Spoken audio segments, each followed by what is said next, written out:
Here we have the sample file decision matrix loaded. We're in the system view mode. We have two inputs, temperature and humidity, and four outputs, caution, extreme caution, danger, and extreme danger. What we have in this module is really very simple at its heart, and that is the heat stroke index decision matrix. All of these other things are really kind of supporting, because at the end of the day, this control, this component in the current configuration is receiving just two things: the temperature in Fahrenheit degrees and the relative humidity as a percent. And then it outputs 1, 2, 3, 4 items.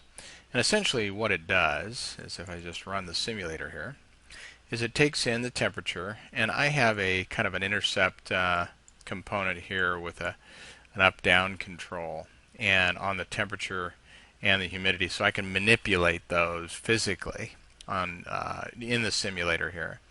And right now we're at 63 degrees. This is an output window that's right off the temperature, and this is the relative humidity.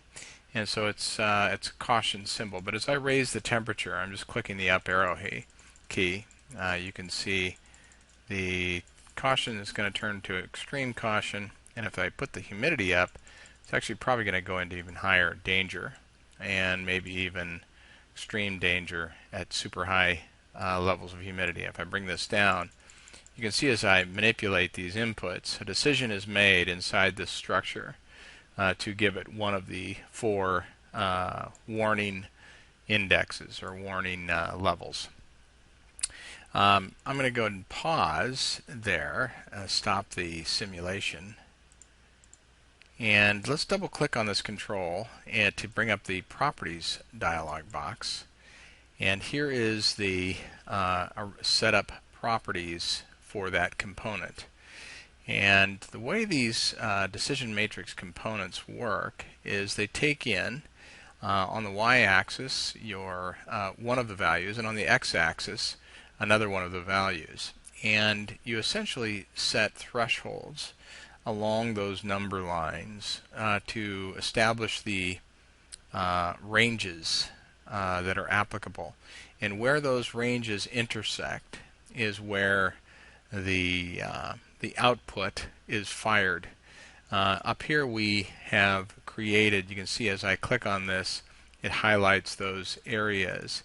And so essentially what we've done is just simply specified a certain output that should be fired when those two inputs intersect one of those range boxes. And this is a fully configured one. We'll walk through this and how to do this in just a moment. But if I just select the danger, you can see what I can do is I can actually paint boxes to indicate different levels.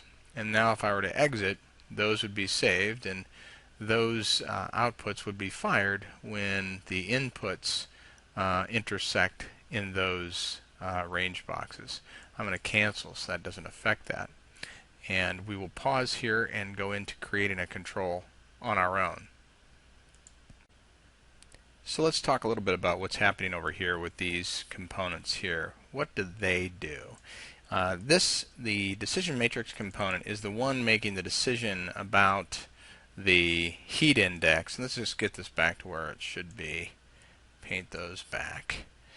And so what these are they come from the utility components palette, and they are sim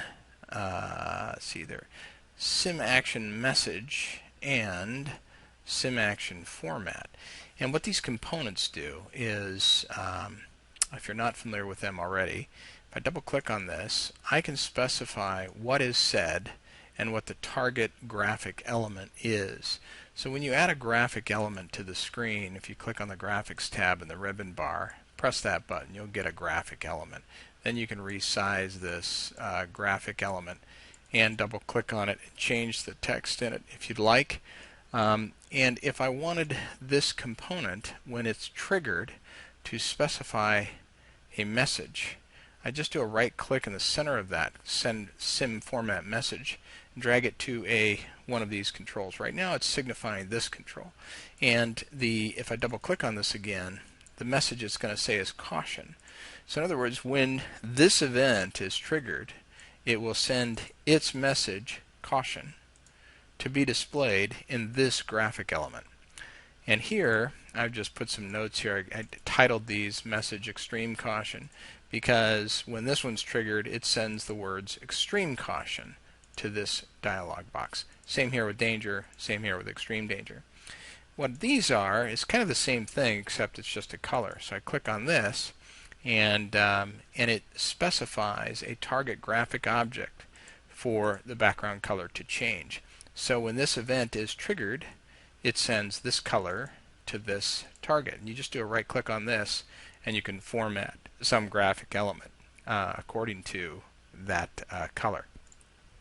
These are helpful when you need to visually understand and see what is occurring with your data. They do not get exported when you create your runtime file. This is for NIDE, assistance and visibility and clarity. And so that's why they're called SIM format message, SIM format color, etc., etc. There's SIM action sound and various other SIM actions that you can implement.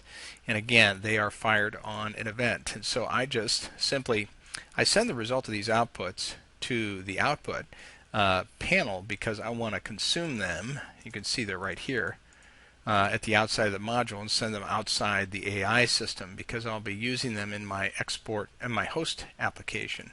But when I'm in the simulator, these elements, these components are very helpful. I'll pause here.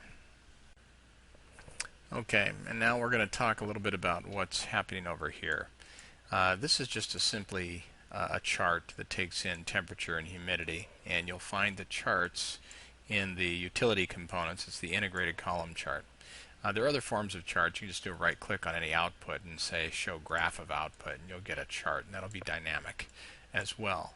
This is actually a component that you can configure and give ranges and colors and set thresholds. But more importantly here, what I want to talk about is these controls here, because what I'm doing is I know that ultimately this system is going to need to take in real sensor values and evaluate that heat index.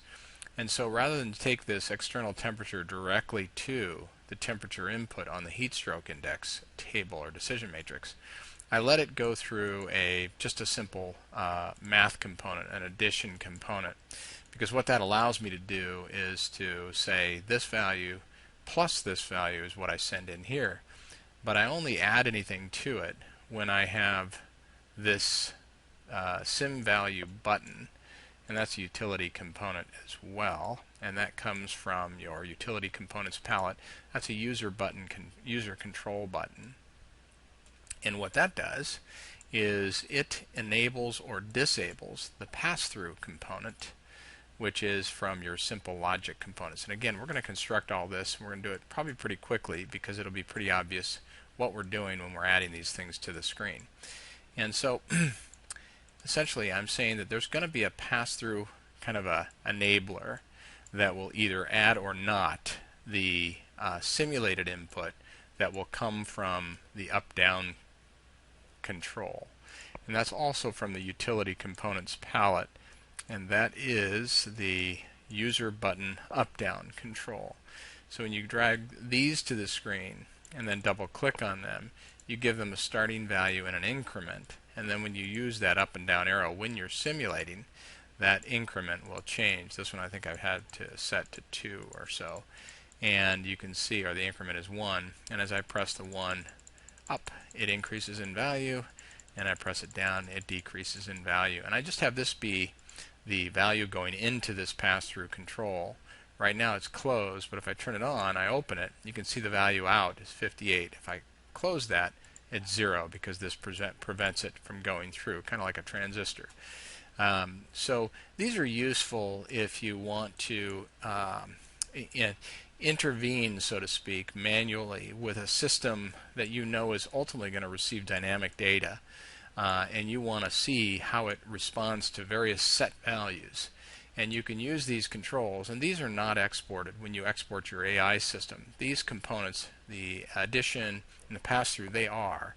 But the buttons and the up-down arrows and the graphs and the sim format message things and the display windows, none of those get exported because, of course, your AI system will be embedded within a host. But they do help and facilitate in the process of testing your system in the design phase. Okay, so I think we're ready. We've overviewed the different areas. You've got the decision matrix control. You've got the various formatting components, and then you've got the physical manipulation components.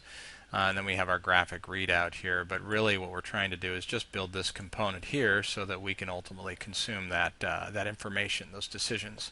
So we're going to build this from scratch. Are you ready? Let's go ahead and select New, and you can follow along. We can do this kind of together. So select New. We've got a new project. I'm back out at the project view mode, and we're going to double click into the workspace to create a system module. Always have to have at least one. And then we're going to double click on the system inputs bar 2 times, and these are going to be the two inputs. We need temperature and we need humidity. I think I spelled that right. And let's connect those. 1, 2. And then over here on the outputs, we have, let's go back to, I have a document here, the National Oceanographic and Atmospheric Administration Heat Index table. And let's see, they have 4 levels: caution, extreme caution, danger, and extreme danger. So let's do that. 1, 2, 3, 4. I just double clicked 4 times out here in the bar on the outputs bar. So we have caution.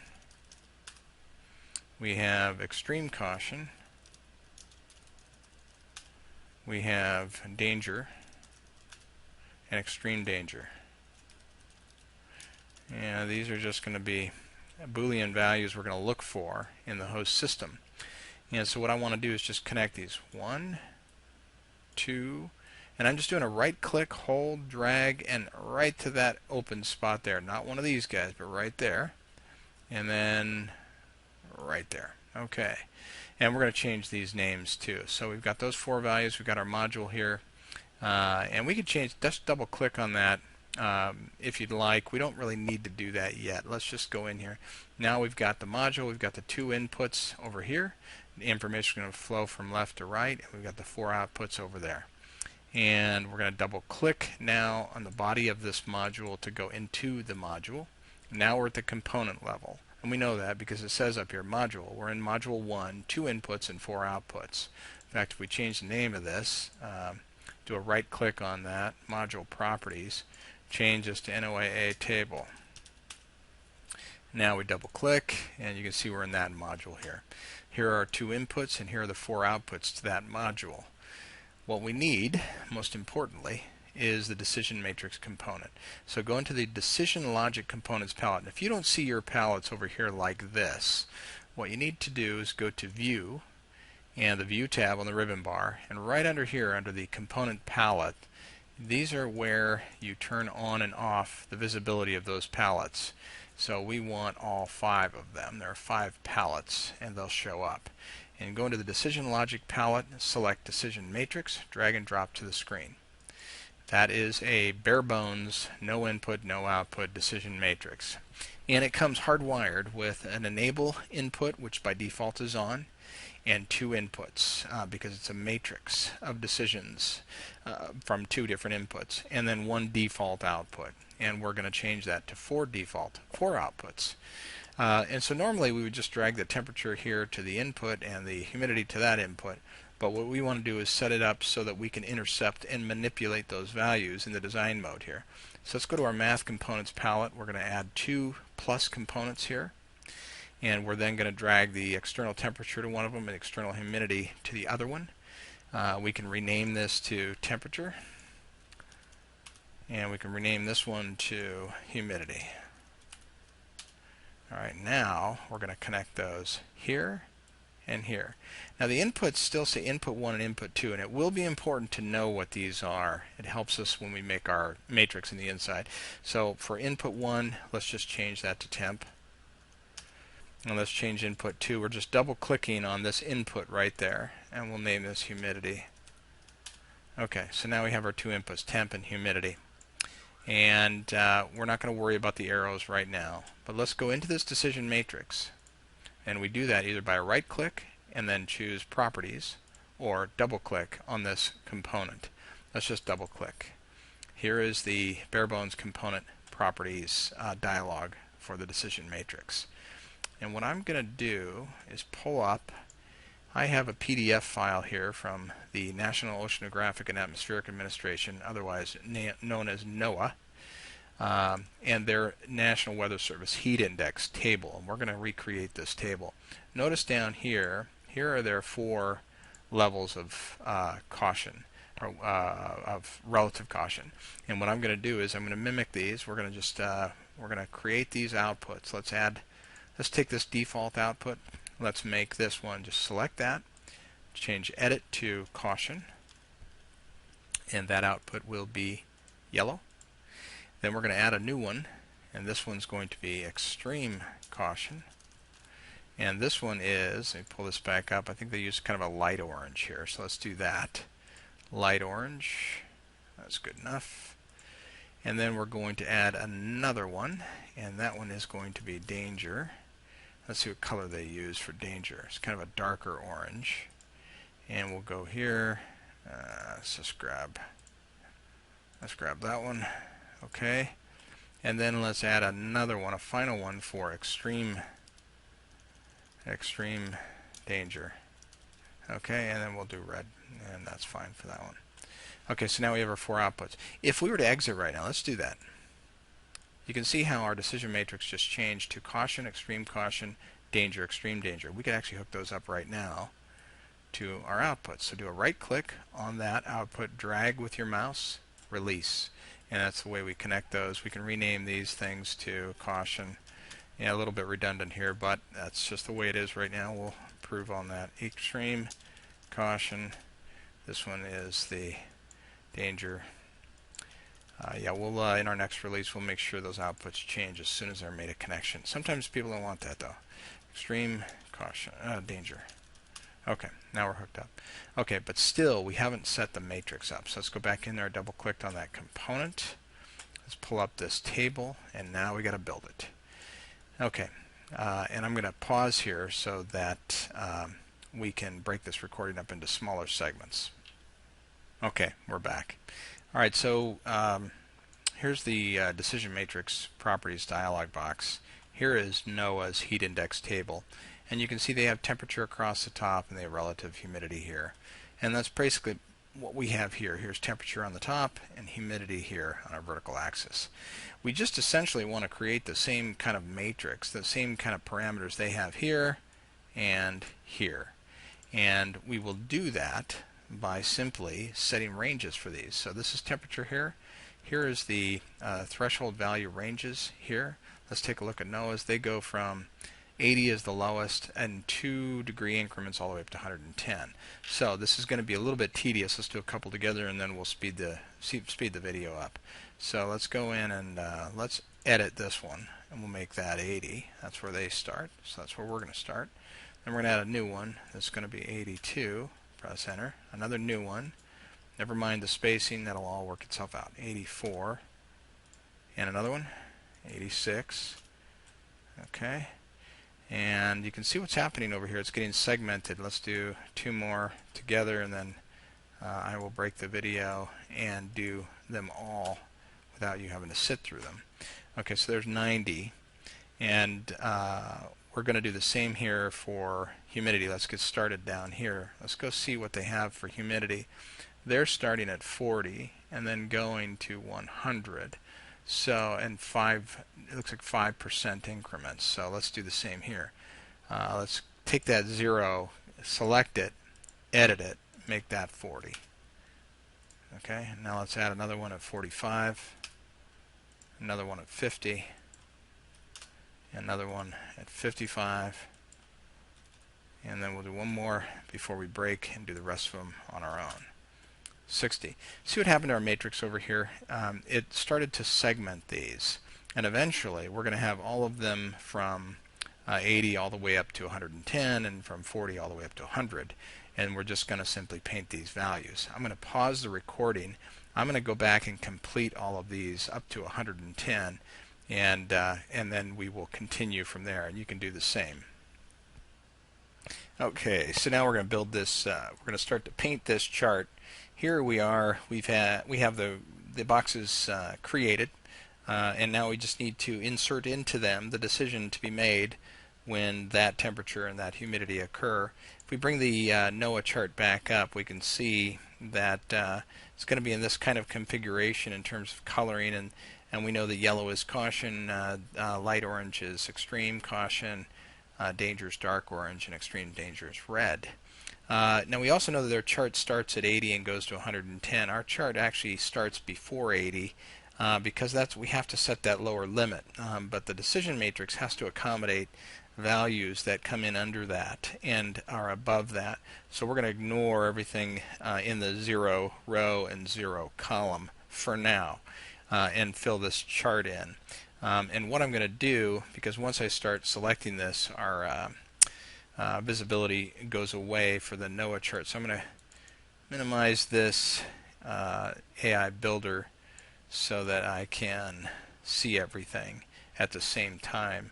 All right, here we are with the chart, and let's just go ahead and start essentially painting. Now remember that these outputs have a color associated with them, and right now we know these are already all yellow, so we don't have to worry about that. That will be the decision at that cross-reference of that value, and these are again in 2-degree increments starting at 80. Let's go to extreme caution, and that starts at let's see, 1, 2, 3, 4, 5, the 6th box. So we're 1, 2, 3, 4, 5, 6, and we go 4 boxes. 1, 2, 3. And remember, if you make one mistake, it's okay. The idea here is you understand how we use the decision matrix. We're essentially painting decisions to be made by the system. All right, so now we go 2 down. Let's see, with 1 to spare, and then we're over 1. And once you have the idea, you can really kind of move in your own ways on this. Let's see, that would go 2, and that goes, oops, there we go. We just did a right click to remove that. Let's see, extreme caution, and we go 3 down, and then 1, 2, 3. Okay, and then we're going to do 1, 2, 3, 4, 5 dark orange, 2, 3, 4, 5, and then we're going to do 5 offset by 1, and then we're going to do 4. Oops, and we want that to be caution. And we're just going to keep stair-stepping in, I think. Let's see, 1, 2, and 3, and 4, and I think we go down 1 more here. Oops, we're going to do this, and then this, and then 2, and 3, and 2, and 2. Oops, and I made a mistake again. Change that to that. Now we go to extreme danger, and the rest are red. And that's really easy to do. It's kind of fun, actually. Just keep your mouse down and drag everywhere those boxes are. And there we go. And by the way, think of a blackjack table or a blackjack matrix where you know what kind of a hand to play. And now, one thing we could do, we could either leave this top row where your humidity is less than 40%, leave it this way, or you could actually, fill in some assumptions here. And I'm just going to play with this. This is really up to you, but make it look kind of consistent going all the way to the edge. It really, generally, if you get into a super low humidity, maybe it's not as dangerous, but I don't know. The idea is that you learn how to build this matrix. Let's just call this the NOAA table, and select OK. And so now, double click, you've got your decision matrix set up. There's 17 times 13 is 221 possible permutations for ranges of data. And so now we're back to this this view here, and we're going to go ahead and pause and add some controls. Okay, let's see. Let's add the manipulation controls first. Let's go ahead and we're going to add a couple of things here. Let's go to our utility components palette. We want to add an up-down control. Let's add 2 of those. And then we want to add a valve control from the Simple Logic palette. And we want one more thing. Oh, we need another valve control. And we need a button control. And so we do that. And we want to make sure now if we double click on the button, we want that to be toggle on or off with each mouse click. So double click on it, and you can only do this when it's not simulating, so make sure you do that. That way when you are simulating, you can press it once and it stays in, press it once and it stays off. Otherwise, the other modes are just single press. It stays on for as long and continues to fire for as long as you press the mouse. Okay, so what we want is for this button to enable or disable the 2 valves. Okay, and let's move this up. And what we want, the value to go into the valve is here and here. And then we want those valves to serve the other component. See if we can get this. Come on.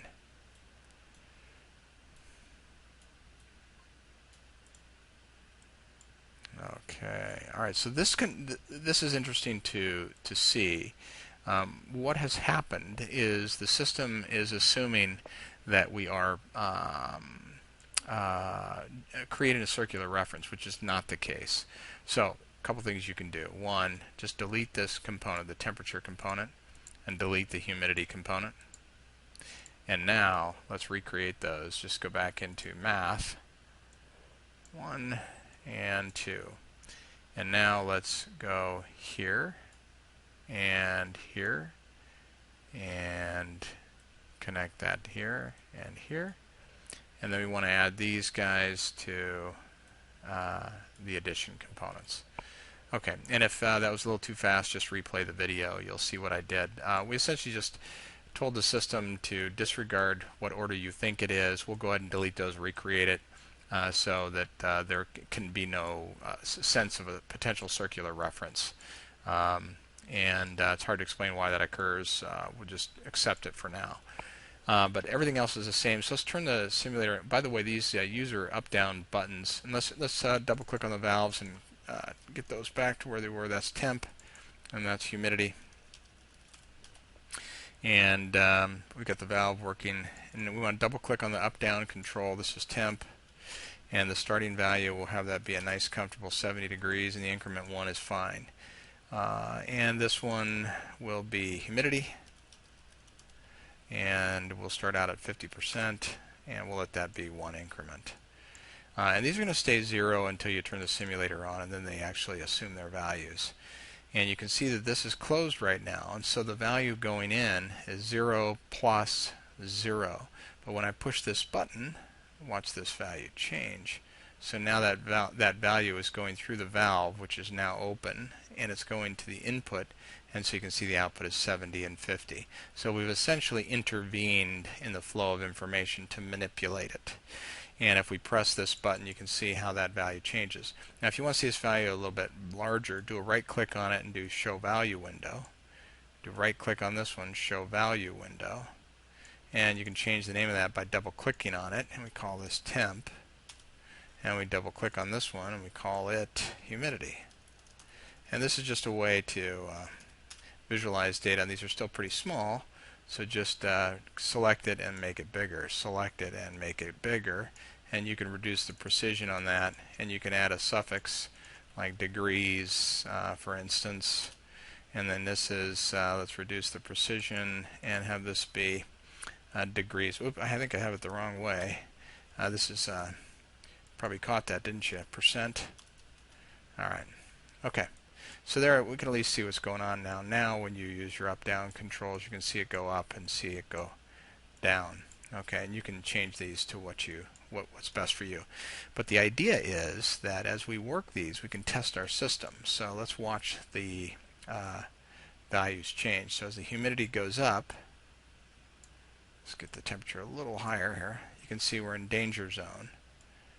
Okay, you can see that as you go into higher levels of temperature, go to extreme danger. Now these aren't the color-coded ones. These are just simply stating that we're going into, we have a non-zero value. So that's how we would have the recipient system recognize that state. But what we want in the simulator here is to see some kind of a color-coded thing here. We know the system is working properly. So let's stop this. And what we're going to do is we're going to add some utility components. We're going to color and message things. So sim action message from the utility components palette, we're going to add one and then a color. And we'll do this first one together. Extreme caution, just right click on this output. We're going to take that value here and let that be a trigger. And extreme caution here to sim action format. And let's just do the others real quick and we'll do them all together. Sim action message, message, and message. And then we do colors. Color, sim action format, color, and sim action format, color. And so this one, caution, is going to go here. Caution, color, danger, message, danger, color, extreme, message, extreme, color. And now what we need, because these are controls that send information to a graphic control, we need to add a graphic control. Two ways you can do that. You can either just go to the screen and say graphics and click add background graphic, or you can just hold your shift key down and drag a box and you have a graphic control. Once you have a graphic control, you can change the font to much bigger, and you can change the type, whatever font you want, and that is our graphic control. Now what we want to do is, for this caution, we want the message to be the word caution. And we'll just change this to message caution so we know what this thing does. And so then this one, and we do that, and the sim action format, that's going to be a yellow. So we double click on that one and we specify the color yellow and we say color caution. This is just for our reference. This is the title. I got the thing wrong there. But we do a right click, drag, and auto format that one. And let's do the same for the other ones. So this one is going to be extreme caution, and I'm going to drag it here. This one is going to be the dark orange color. Okay, and we'll drag that, right click, drag, drop there. This one is going to be the message danger, and okay, and drag, right click, drag, drop there. This one is going to be dark orange, and I think it's something like that, and okay, and drag, right click, drop. This one is going to be the final one, extreme danger, and okay, drag, oops, not there, in the middle of the component, and drag, drop, and double click on this one, and that's going to be bright red. And right click on the component, drag, and release. And you can see how it already changes color. Okay, now let's run our simulator. Okay, so we're in caution zone. We can increase, and we can see we're at 70 degrees. We'll put this right here, humidity 50. And as we go up in temperature, you can see, and go down in humidity. Alright, so you can see the results of your decision matrix. And okay, so the thing to keep in mind here is that this component, when you double click on components when you're in simulation mode, you'll know that because it says simulated and this little circle is going around. You got to stop before you can double click on a component to get the dialog box up. But you've essentially done that. You've created this the table and the entire structure. The only thing I didn't put on here was a column chart, and that's pretty simple to do. You just drag a column chart to the screen, and just like it says here, drag to add data inputs. You take this one, boom, there, and take this one, boom, there, and you get two of them next to each other. And there you have it. We're done. Okay, congratulations, and that's it for this one.